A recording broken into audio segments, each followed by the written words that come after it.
Hey folks, I'm Jesse with Ponybox Woodshop, and today I'm going to show you how to make the impossible golf ball within a block of wood, as well as my favorite, the cube inside of a cube. Now these are just fun little projects you can make with scrap wood laying around the shop, and I'm going to show you exactly how I did it. So let's get started.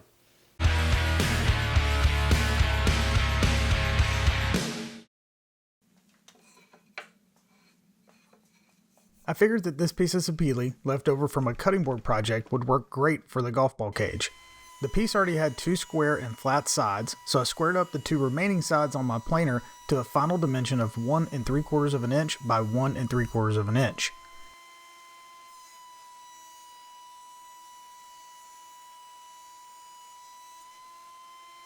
After that, I took it over to the miter saw and cut a piece at 5 inches long.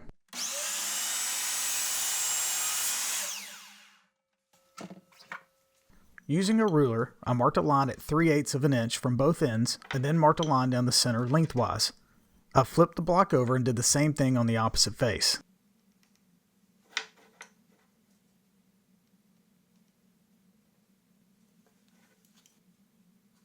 If you're interested or just curious or want to check out any of these rulers or squares or tools that I use in this video, I'll be sure to put a link down in the description section below for each of them. Anytime you use those links, it supports the channel and I truly appreciate it.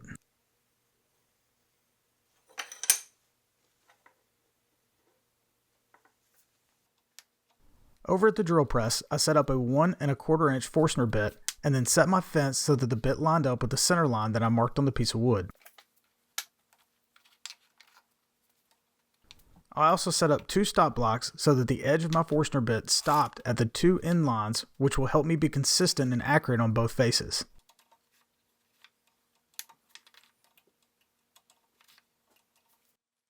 I started by drilling the first 2 holes at each of the ends.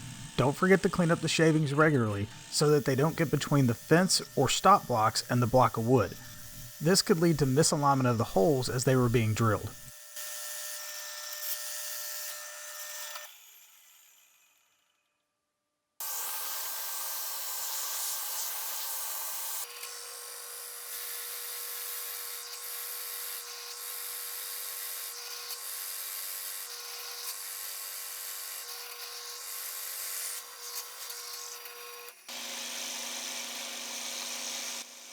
Next, I drilled out the area between the first 2 holes and cleaned it up the best that I could with the bit.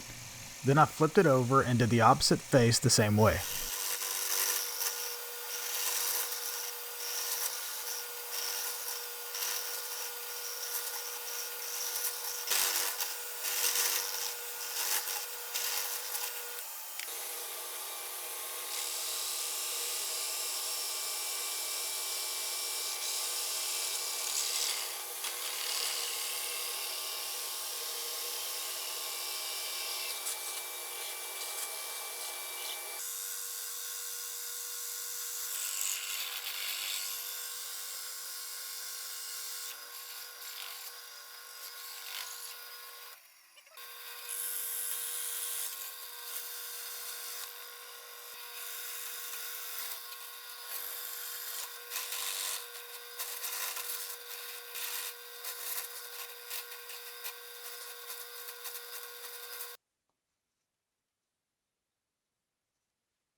I got out the spindle sander and used it to clean up the inside edges from the drill press. If you don't have a spindle sander, this can be done by hand sanding, and that's exactly why I keep around this shop helper.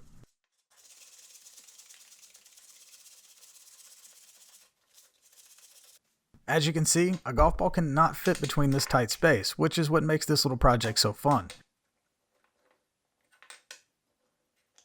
The trick is to heat up some water to almost boiling and submerge the wood in the water for about 7 or 8 minutes. This makes the wood more pliable and allows for the little spindles to flex enough for the golf ball to fit through.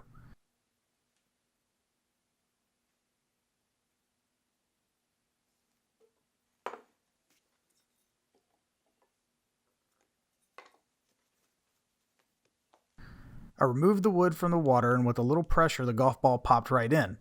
Pretty neat, huh? Now this project isn't quite done yet, so make sure you stick around to see how I finish it up. Next up, I grabbed a 4x4 post that I had in the corner of my shop for about 2 years now. I'm not even sure what I thought I could use it for, but I held on to it nonetheless. I took it over to my planer and squared it up, leaving it at about 3¼ inches wide. I used my miter saw to cut off a section at 3¼ of an inch so that I had a perfect and equal cube on all sides. Using my ruler, I found the center of one side by drawing a line from one corner to the opposite corner and forming an X. Try to be as precise as possible with these lines so that the center mark is accurate. A little trick that I learned from Steve Ramsey's video on this project is to mark an X in the same corner of each face. This will help with accuracy if your cube dimensions are a little off, which I'll explain more in just a second. I set my drill press fence and stop block so that my Forstner bit came down precisely on the center mark. I'm using a 2-inch Forstner bit to drill these holes, and I set my drill press at the slowest speed. I placed the cube on the drill press so that the mark that I made in the corner was up against my fence and next to the stop block. I will make sure that the mark that I made on each face is in the same position as I drill the holes. Once everything was set, I drilled a hole about 1/8 of an inch deep and stopped. I used my pocket square to mark a line where the two previous lines contacted the circle.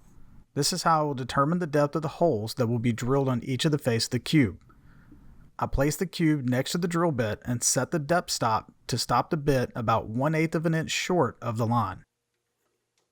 Next, I started drilling a hole in each face to the depth of the depth stop.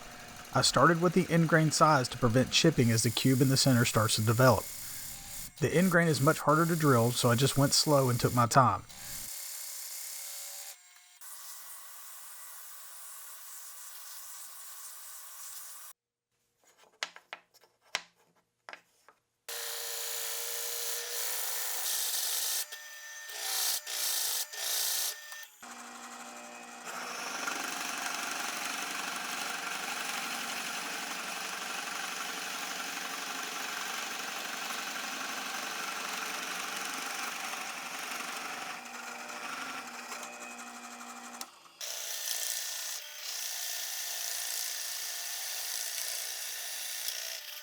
As I drill the holes in the face grain, you can see the center cube start to develop.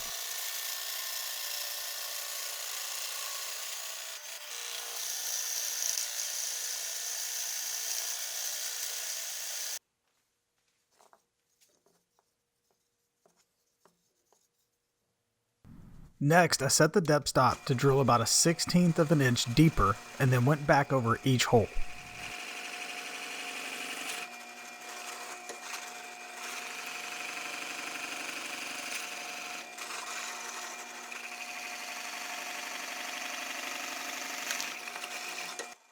You don't want to go too deep with these holes and push the center cube out with a Forstner bit.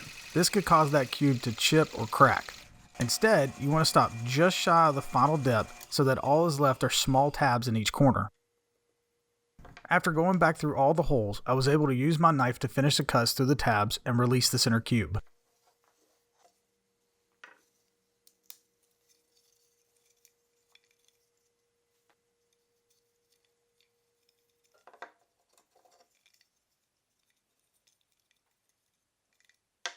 Now it's time to get some finish on these two projects.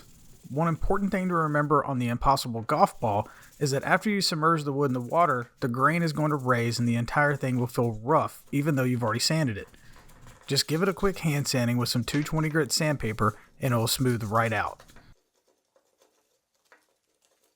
I'm not going to sugarcoat it. The cube within a cube is not easy to sand. I just did my best and tried to smooth out any rough spots or hard edges that someone may touch while picking it up or fidgeting with it. For the finish, I would recommend some type of wipe-on oil finish. I went with an all-natural oil that I use for cutting boards. I figured that this all-natural finish would be easy to apply and bring out the grain in the sapele. I also like the thought of it being an all-natural finish since most likely my kids will be handling and messing with these things and trying to figure them out.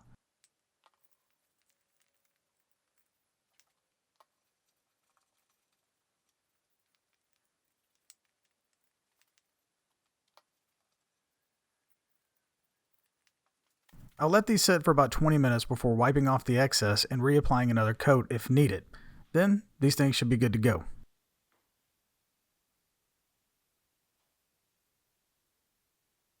All right, folks, that does it for these today. But if you click right there, you can check out how I made this drill press table using a sliding dovetail system instead of T-tracks. Also at penaltyboxwoodshop.com, there's free plans and a step-by-step tutorial for it as well.